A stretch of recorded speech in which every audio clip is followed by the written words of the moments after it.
আসসালামু আলাইকুম। আমরা রাত 12টার দিকে কিছু বন্ধু বান্ধব মিলে চলে যাচ্ছি কামরাঙ্গীরচর শেখ জামাল যাওয়ার উদ্দেশ্য হচ্ছে যে আমরা ভাইরাল তান্দুরি চা খেতে যাব আশিকের কাছ থেকে। আমরা শেখ জামাল যাচ্ছি অনেক রাত্রে, তো আমরা গ্যারান্টি দিয়ে বলতে পারি না যে আশিকের তান্দুরি চা খেতে পারবো কিনা, কারণ রাত 12টার দিকে দোকানপাট অফ থাকতে পারে। তো বলতে বলতে আমরা শেখ জামাল চলে আসছি।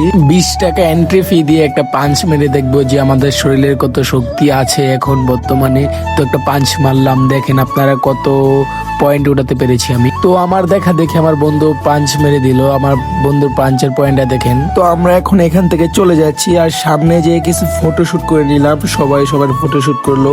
ফটোশুট করে আমরা গিয়েছিলাম ভাইরাল আশিকে তান্দুরের চা খাওয়ার জন্য, কিন্তু আমরা গিয়ে শুনে যে দোকানপাট অফ করে দিয়েছে। তো আমরা সবাই দুঃখী মন নিয়ে চলে যাচ্ছি একটি মুদি দোকানে, কারণ শেখ জামাল আসছে, কিছু না খেলে তো হয়ই না। তো আমরা সবার জন্য আইসক্রিম নিতেছিলাম। তো আইসক্রিম নিয়ে আমরা চলে যাব বাসার দিকে, কারণ আমরা চাটা খেতে পারি নাই। তো আইসক্রিমটা নিলাম, নেওয়ার পর একটা গাড়িতে উঠে বাসা চলে যাচ্ছি। তোমরা এরকম মিনি ব্লগের জন্য চ্যানেলটা সাবস্ক্রাইব করো।